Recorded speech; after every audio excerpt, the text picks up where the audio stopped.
Welcome back to 90 Day Fiance Happily Ever After, Season 5, Episode 8, Hell Hath No Fury.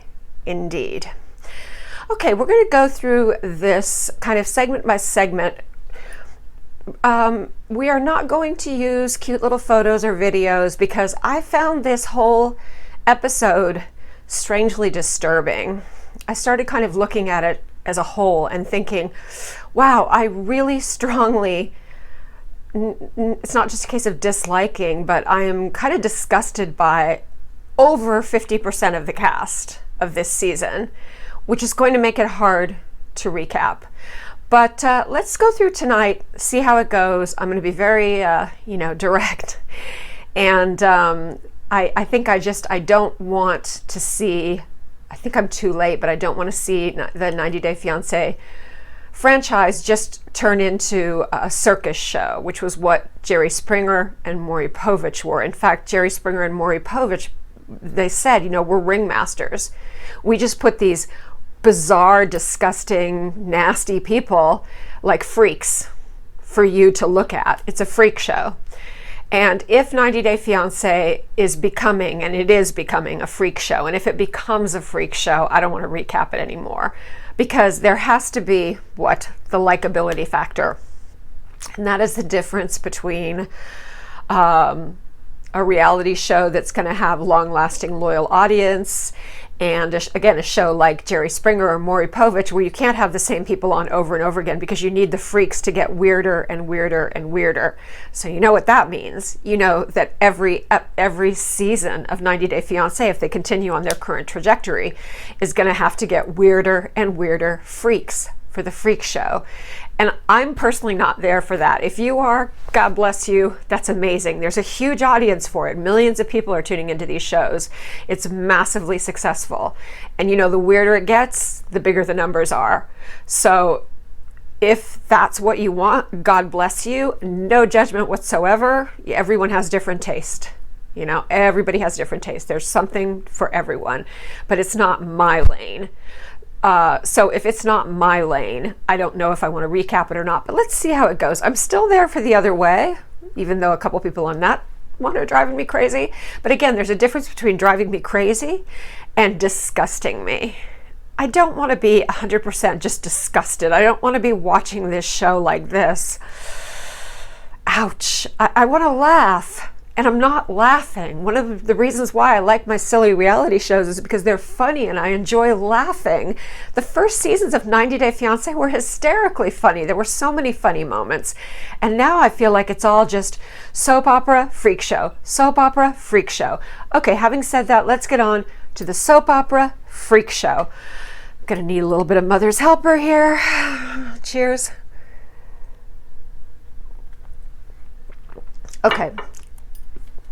Larissa fits in the category of people who are definitely in the freak show category because there is, I think, something wrong with her.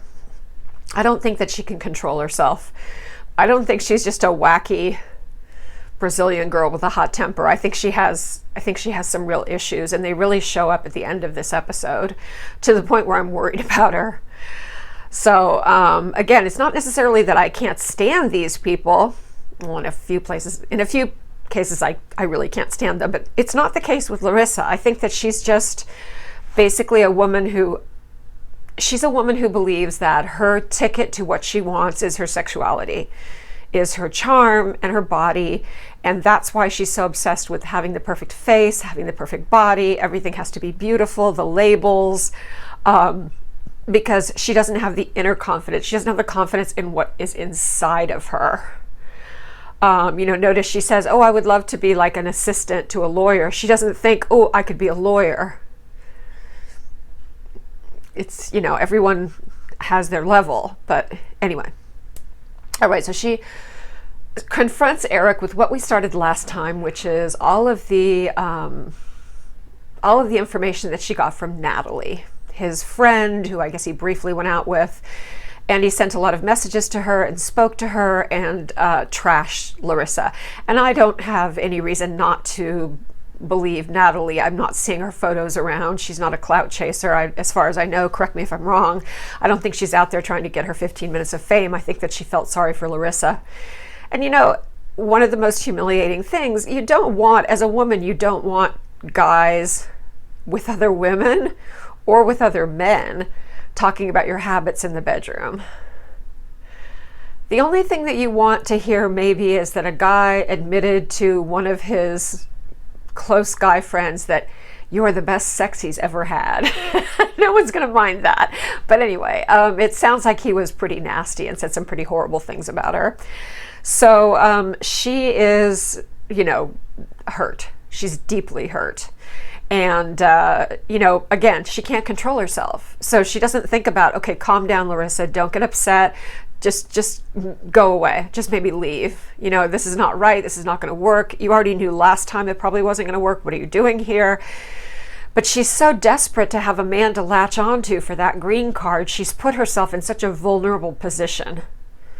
Whenever you put yourself in a position that your entire life is dependent on a man, any man, it's so dangerous. It's so dangerous. She's a very vulnerable woman right now. You know, we can laugh at how bitchy and feisty she is and all that, and her plastic surgery. I'm telling you, she's a very broken, vulnerable woman right now. And she's devastated by all this stuff that she hears from Natalie. She feels ugly and useless, and she's extremely upset. Okay.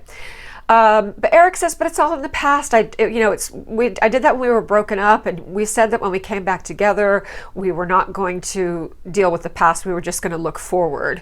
Yeah, you know what though? Even though they were broken up, the things that he said to Natalie were pretty horrible, and I can completely understand why Larissa would be appalled. I understand. Okay. So, oh, by the way, he does make a good point. He says, but you know what? You talk smack about me. You told everybody when we were broken up, and it's true. It's a good point. You told everyone that I didn't want to have sex. That didn't make me look all that great. So, yeah. Anyway, she wants to go back to Carmen. She's ready to move out. So, she says she has to leave Eric's house. She has to get out of his space to avoid another domestic violence charge. Okay, good. In this moment, it seems like, all right, she's actually using her brain for a change. Okay, good. Good. All right. Now we come back to Andrei and Elisabeth. They're still kind of sulking and pouting, and they're both unhappy over the night before when they went out with friends, and Andrei and Elisabeth were both very kind of crabby with each other, and Elisabeth said something to the extent that, well, maybe I don't want to get married again. In other words, maybe not necessarily I want a divorce, but saying maybe we don't need to have another big wedding here in Moldova. She was pretty angry. Okay. Now Libby is, interestingly, really going back on the idea that she originally decided that she was okay with him being a house husband. And she does seem to be going back on it. I'm just saying. She kind of knew this was what was shaping up. I can understand her not being happy with it. I certainly wouldn't be happy with it, but I wouldn't let it happen in the first place unless he was so helpful and so amazing and cooked and was great with the child, and, you know, but he's not. He's not. He's not the world's best house husband, so I don't know. You would also just think for himself, he would want to make his own money. That always makes me kind of like, why would someone not want to bring in some of their own money? Anyway. All right. Okay. The next couple that's becoming extremely problematic is Kalani and Asuelu. All right. Kalani, love her. Wish her the best. I wish her a different husband, because Asuelu, I don't see how he can redeem himself now. He is just a nasty piece of work. He's just a selfish, pouty baby. He wants what he wants, and when he can't, he stomps his foot and says effing this and effing that, and he doesn't have any problem with English. He's nasty. He doesn't care. He is one of the most selfish people I've ever seen on this show, which is amazing, because there have been some seriously selfish people on 90 Day Fiance, but he is profoundly selfish in his own little world. So we're actually going to move on because all I have to say about him is that he's whining about gifts and money for his family, gifts and money for his family, because he wants his family to love him. He wants his mother and his sisters and his family back in Samoa to love him. He cares much less about Kalani and what she thinks about him than he does about his own family, because he wants to be the big man coming back and showing his family in Samoa, or his Samoan family in Washington State, that he is the big success and he's going to bring this bountiful, wealth of money and gifts, and everyone's going to all hail the conquering hero. And it's very weird. It's very Samoan macho, and he, yes, that is part of his culture, but he takes it to the nth degree. And again, he is much too much of a baby. It's unbearable. Okay. We are very quickly going to move on to Jess and Colt and Deb. Now they are going to Sao Paulo, but before they go to Sao Paulo, they go back to say goodbye to her family in the beach town. And okay, this is another one where I can't. This is so ludicrous and so fake, and there is nothing likable about Colt. There is nothing likable about Jess. There is nothing likable about Deb. Put the three of them together and it's just excruciating watching their segments. We don't care who wins. We don't want any of them to win. We don't care. It's that bad. So ridiculously, Colt asks Jess's father for her hand in marriage.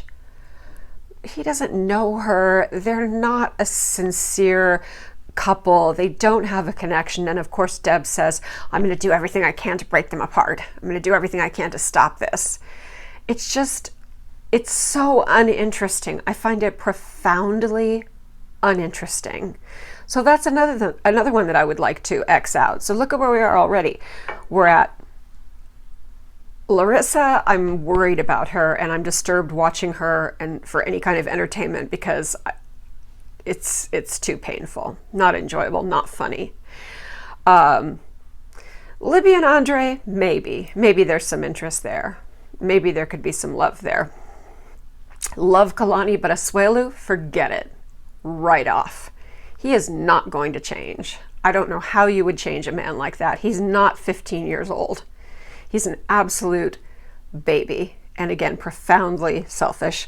Then we have Jess, Colt, and Deb, profoundly unlikable. How can you think that you are going to build, an audience behind these people who are so profoundly unlikable?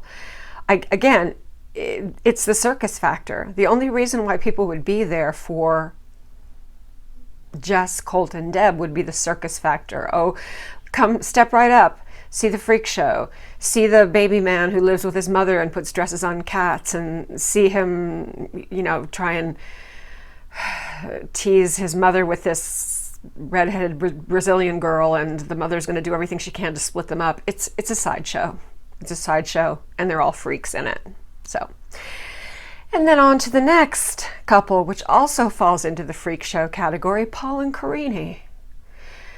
I'm sure that you've all heard what's been happening the last few days. There's been insanity.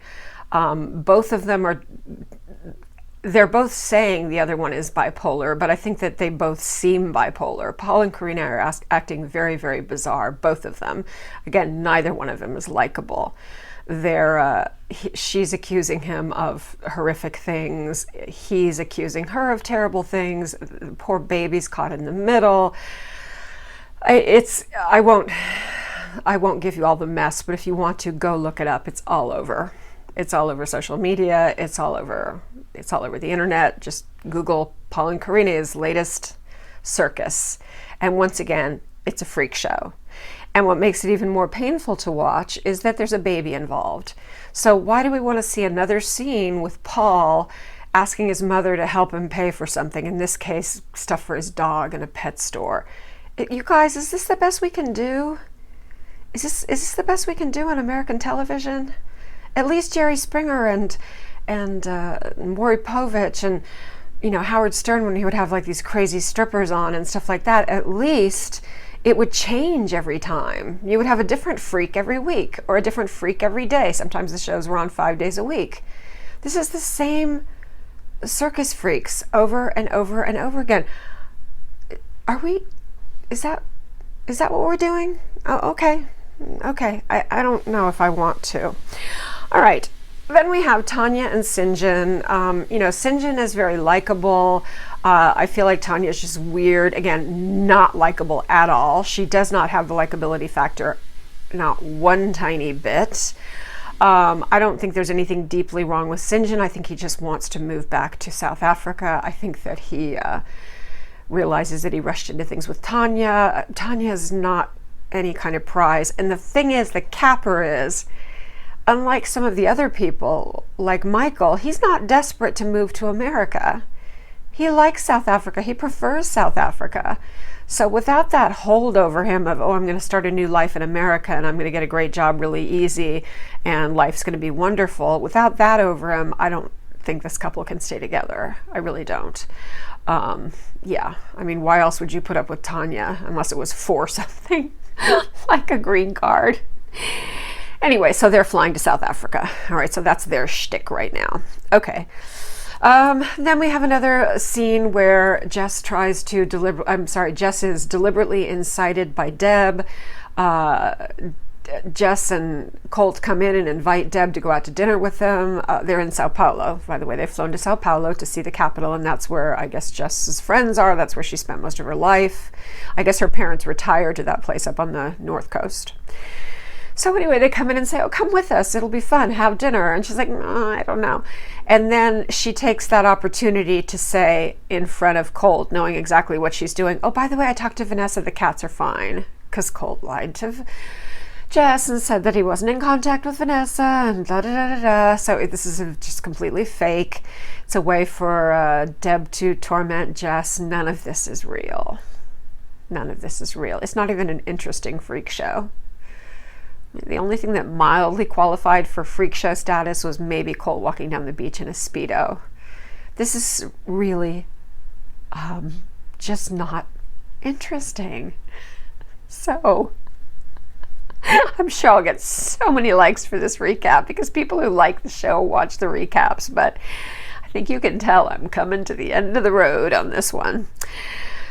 Okay, back to Asuelu and Kalani, and they're on their way. They've flown to Washington State. Now they're driving to his mother and sister's house, and it's getting really late. He wants to go in and say hi to mom and the sisters before they go to their Airbnb so that they can see the kids. They can see Kennedy and Oliver. Kalani's saying, no, look, they're screaming, they're exhausted, we have to go to the Airbnb, we have to put them down, and then we can go see them in the morning, which is a sensible thing to do. But of course, Asuelu is a 15-year-old. No, he's not even a 15-year-old, he's a 7-year-old. So he's effing this, effing that, so effing annoying. No. Again, this is entertainment? Was that entertaining? Was that whole scene entertaining? Were you like laughing and saying, look how funny this is? Let me know. Okay. Yeah, he's an a-hole. Okay, now Tanya and Sinjin arrive in South Africa. His mother seems pretty nice. His sister's nice. They don't really know Tanya that well, so they're being fair. They want to talk to both him and Tanya to see what's going on with the marriage, because obviously it's not great. They can tell. Sinjin gives them hints, and they can tell from the two of them this is not like a truly bonded, connected couple. So I like that. I like the way that they let him talk. And he says he's not that thrilled about staying there. He maybe wants to come back to South Africa. She's pushing very hard for this and that. And I like the way the mother says, you know what? He said what he wants to say. Now let's get Tanya alone and let's hear Tanya's side. That's very rational. That's very good. That's very fair. I like that. Okay, now Larissa moves back in with Carmen, and immediately we get a phone call from Eric's roommate, David. And David's like, oh, dude, why did you take Eric's phone? Because he calls Eric's number, and Larissa answers. She bought the phone. Apparently when she was with Eric, she bought the phone and gave it to Eric. It's very hard to prove chain of possession when you buy something and then you give it to somebody you're in a relationship with. So after the relationship, getting things back, it's very hard because, for example, you can say, well, I have the receipt showing that I bought it. Here's my receipt from the Apple store showing, I don't know if it's an iPhone, showing that, I, Larissa, bought it. But the fact is, it's a gift. So that's why, for example, in the case of engagement rings, if a man breaks off a wedding, a woman by law is usually entitled to keep the ring, even though he bought it. He can show the receipt from the jewelry store where he bought it. She's entitled to keep the ring because he gave it to her as a gift. Just saying. On the other hand, if a woman breaks off an engagement, well, just out of courtesy, she should definitely give the ring back to the man. Why would you want to keep the ring? You're a psycho if you want to keep the ring. But anyway, all right. So now, because of this stupid phone, Eric can call the police and say, "What? Oh, Larissa stole my phone." Come on. That's another mark. It doesn't matter if, she can argue back and forth. She is not in any position to want to put herself in front of the police for anything. It doesn't matter if she can say, "Oh, I bought the phone, it was mine. He was only borrowing it." It doesn't matter what she tries to say. Another mark against her, any kind of record, any kind of entanglement with the police, she's going back to Brazil. She's going to be deported. She's already had so many passes, but again, she can't control herself. Cannot control herself. Okay, this looks real to me. Larissa looks like, as my mom would say, 10 miles of bad road. I don't think that's just makeup, the dark circles under her eyes and how sad and droopy her eyes look, and she just looks lost and dejected. She looks seriously clinically depressed. And that's not fun. Again, in what way was this scene entertaining for you? Did you find this amusing? Did you find this entertaining? Because I'm at a loss. So, once again, there is another, I don't want to cover this. It's not even, this is not even a circus. This is just sad. Okay.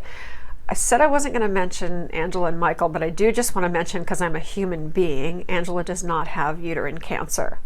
Good. I don't want her to die of cancer. I think she's appalling, but I don't want that. I don't want that for her. So, she ties up this whole thing by saying, okay, now we're back to the same old crap, which is why I don't want to cover it anymore. He's going to have to decide whether he wants me more than he wants a baby. Because you're such a prize. And the chances of him actually ever getting to America are nil, but I don't know if he knows that. So yeah, he may continue to choose Angela. The good news is he can continue to have kids for another 30 years. So if he finds out down the road, oops, this is not going to work. Yes, I said I thought that he really was fond of her, but now I'm just thinking, how? What man wants to be treated like that?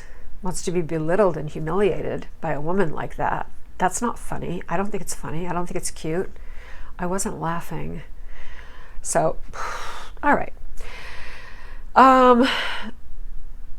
Okay, there's another brief Sinjin and Tanya scene, but again, basically the mother's trying to be fair. She's going to listen to both sides. They both have to give a little, obviously. Both are hard-headed, obviously. I just don't see why these two should be together. They don't make any sense to me. All right, now finally, Andrei and Elisabeth. They're having a big dinner. They go to this kind of country house place, and Andrei's friends from school are there. I don't know if it's school or university or, what, college, university, what. And then also his brother and his brother's wife, and Chuck and Charlie are there, and Andrei and Elisabeth. Okay, now here is where I have reached my limit. Okay. This whole thing, this whole scene is all about Chuck and Charlie needling and needling and needling. Who goes after a man's friends and relatives to find dirt on him in front of him. What were you raised in a barn? Were you raised in the wild by wolves? These people have no social skills whatsoever. And again, I think this is just drummed up by the producers to create drama. Okay, so as they're needling Andrei, finally Charlie pushes him too far, and they're like, you want to go outside, you want to take it outside, you want to take it outside, you want to take it outside. And in the fakest confrontation I have ever seen, Charlie gets up and tries to get in Andrei's face, but Charlie is terrified because all he kind of does is go like, you want a piece of me? It's so fake. It's so bad. It's absolutely one of the worst confrontations I've ever seen. Okay, so here's how we're going to end this. And then I'm going to take some time to think about it after this, whether I want to continue to do this show, because this is just a good example about the complete and utter lack of likability of most of the people in this franchise. And also the fact that either TLC does not vet the people on their show at all. I give you Jeffrey from last season, from before the 90 days. Either they don't vet people and look at their records at all, which is weird, or else if they find people with records, they're like, yay, drama. So they actually want that. Because while they're sitting there worrying that Andrei might be a crooked cop who took some, who knows, took some bribes or something like that. I don't know what they're worried about. This, we're so worried. Why did he leave and go to Ireland? And then why did he want to come to America? While they're worried about that, I'm going to break my usual rule about not talking about what is out there. And here's what's out there. And when I say out there, I don't mean rumors. I mean criminal records. So let's look at the fabulous family. Elisabeth herself, first of all, apparently seems to be clean. Good for you. All right. Dad is guilty of a type of fraud that is so low because it really preys on people who are desperate. What he does is he looks at properties that are in foreclosure, that are abandoned, because foreclosure can take a long time. So a property can sit empty for months and months and months. So what Chuck did, which is a massive felony, is he slapped his name on the property and said, hey, call me and I'll show you this fabulous place. And he rented out properties that he did not own. And the way that he did this and made it attractive was by saying, you know what, I'll give you a break on the rent. If you can't pay on time, if you're a little short this month, don't worry about it. I'm going to be a very kind landlord. So he takes things like, women who have just been divorced with children or people in vulnerable situations, and he preys on them. So basically they are paying money for rent to a man who does not own the property they live in. This is a very deep, nasty type of fraud. And again, it specifically preys on the weak. Overwhelmingly women, overwhelmingly mothers. Yeah. So that's part of how he's made his money. Okay, then let's go to Charlie, his little son Charlie. Charlie's had a DUI. A lot of people have had a DUI. Charlie's been tagged for possession of cocaine. Becky, Sister Becky, has been charged with driving with a suspended license, knowingly driving with a suspended license. Sister Jen, driving with a suspended license. In fact, at one point, the whole family was basically tagged for driving with suspended licenses, knowingly driving with suspended licenses, which is bizarre, except for Elisabeth. Elisabeth seems like the clean one. So we're like, you go on the show because they probably won't, they'll look at your criminal record, but maybe not our criminal records. So look, I'm not saying any of them murdered anybody, but I'm saying, the rental fraud is nasty. That's ugly. So this is a really scummy family. This is a family who believes that the rules don't quite apply to them. They're extremely entitled, and they believe in it's absolutely fine. They can justify breaking the law, bending the law. They have no problem with it. And they're worried about Andrei. This is kind of how I feel about the whole show. It's like, what we're supposed to care about these people? Okay. All right, I'm going to leave it there. And like I said, what I'm going to do is I'm going to watch next week's episode, see how I feel. I may or may not recap it. I will continue to recap the other way, because that's just kind of like a normal season where, yeah, there's a couple people I'm not crazy about and it seems fake. But this happily ever after is just, come on. You know, we've got Asuelu, Paul and Karine, Larissa, Colt, Deb, Elisabeth's family. There are just too many people in here that I don't care about. I mean, they're a mess. It's a freak show. It's a circus. So yeah, I'm not sure that I can, if it's not funny, if it's not amusing, and there's no heart to it at all, I don't think I can do a good job for you recapping it. I think you need someone else. I don't know. Anyway, we'll see.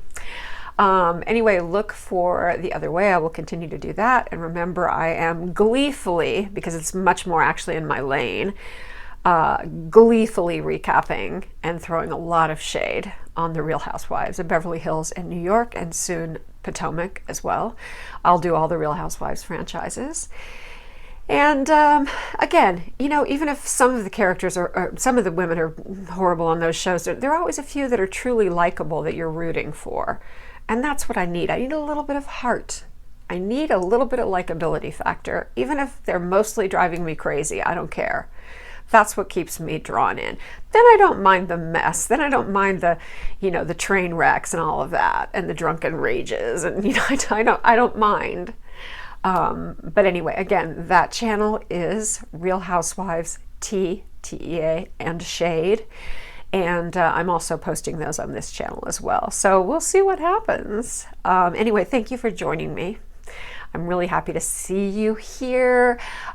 Please remember to like or dislike, because that'll help me know whether I want to continue to do Happily Ever After. Leave comments, and most of all, subscribe. You have no idea how much it means to me when you subscribe.